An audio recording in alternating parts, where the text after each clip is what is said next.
ស្គាល់ពន្លឺព្រះសង្ឃគ្រូប្រទានឲ្យដូចអំពើអំបែកក្រពន់នៅក្នុងចិត្តខ្ញុំក្តីស្នេហ៍ទំឆាបឈួរខ្ញុំនឹងរក្សាទុកក្នុងជីវិតត្រីនៃពន្លឺទូងងងាត់បត់ចងចិត្តក៏ខ្ញុំនៅតែបំភ្លឺដូចជាដួងតារាខ្ញុំនឹងប្រាប់គ្រប់គ្នាថាតែរកព្រះសង្ឃគ្រោះអង្គដឹកនាំខ្ញុំជាបាត់ត្រីនៃពន្លឺ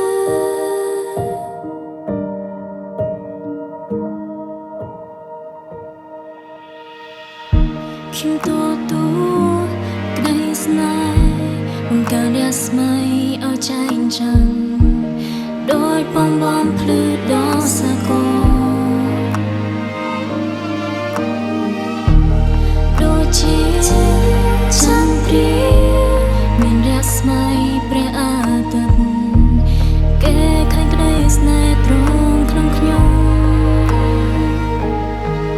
ជាបាត់ត្រីនៃពន្លឺទូងងងាត់បត់ចងចិត្តក៏ខ្ញុំនៅតែបំភ្លឺដូចជាដួងតារាខ្ញុំនឹងប្រាប់គ្រប់គ្នាថាតែរកព្រះសង្ឃគ្រោះ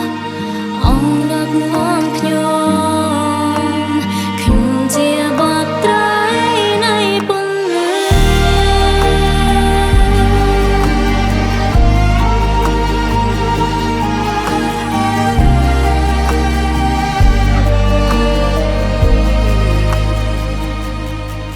ជាបាត់ត្រីនៃពន្លឺទូងងងាត់បត់ចងចិត្តក៏ខ្ញុំនៅ